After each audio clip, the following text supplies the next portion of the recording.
ரிஷப ராசிக்கான புளூட்டோ வக்ர பயிற்சி பற்றிய விரைவான சுருக்கம் இதோ. மே 6 முதல் அக்டோபர் 16 வரை கும்பராசியில நிகழப்போகும் இந்த பயிற்சி உங்களுடைய தொழில், பொருளாதாரம் அப்புறம் தனிப்பட்ட வாழ்க்கையில எப்படிப்பட்ட அதிரடி மாற்றங்களை கொண்டு வரப்போகுதுன்னு பார்க்கலாம். முதலாவதாக தொழிலும் தொழில்நுட்பமும். உங்களுடைய 10ஆம் இடத்துல அதிகார கிரகமான புளூட்டோ இருக்கிறதால பாதுகாப்பான வேலையை விட்டுட்டு புதுசா பிசினஸ் தொடங்கலான்னு உங்களுக்கு தோணும். குறிப்பா ஏஐ மாதிரியான புதிய தொழில்நுட்பங்களால வேலைவாய்ப்புகள்ல சில எதிர்பாராத மாற்றங்கள் கூட வரலாம். இது பழைய வீட்டை இடிச்சிட்டு புது வீடு கட்டுற மாதிரி தாங்க. ஆனா அந்த பழைய சுவர்களை பிடிச்சிக்கிட்டு நிக்கிற மனிதர்களோட எதிர்ப்ப தர்க்க ரீதியா சமாளிக்க நீங்க ரெடியா. இரண்டாவதாக மன அமைதியும் இயற்கையும். வேலையில நடக்கிற இந்த தொடர் மாற்றங்களால கண்டிப்பா கொஞ்சம் மன அழுத்தம் வரலாம் இல்லையா?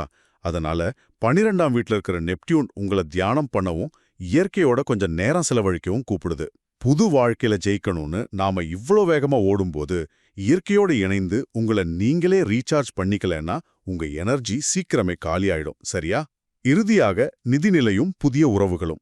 இந்த சவால்கள் எல்லாம் நீங்க சரியா கையாண்டா 2ஆம் வீட்ல இருக்கிற சுக்கிரன் மூலமா உங்களுக்கு பல புதிய மனிதர்களோட அறிமுகம் கிடைக்கும். அவங்களோட சேர்ந்து நல்ல உணவையும் மதுவையும் ரசிக்கிற வாய்ப்பும் இருக்கு. பொருளாதார விஷயத்துல புது தொழில்நுட்பங்களை ஏத்துக்கிறது ஏதோ ஒரு புது வகை உணவை முதல் முறையா டேஸ்ட் பண்ற மாதிரி தான். முதல்ல கொஞ்சம் தயக்கமா இருந்தாலும் அதை திறந்த மனசோட ஏத்துக்கிட்டா உங்க நிதி நிலைமை ரொம்பவே சூப்பரா இருக்கும். உங்களுடைய பழைய பாதுகாப்பான வட்டத்தை விட்டு வெளியேறி புது மாற்றங்களை ஏத்துக்கிட்டு உங்க மன அமைதிக்கு முக்கியத்துவம் கொடுத்தீங்கன்னா இந்த பெயர்ச்சியில நீங்க தான் வின்னர்.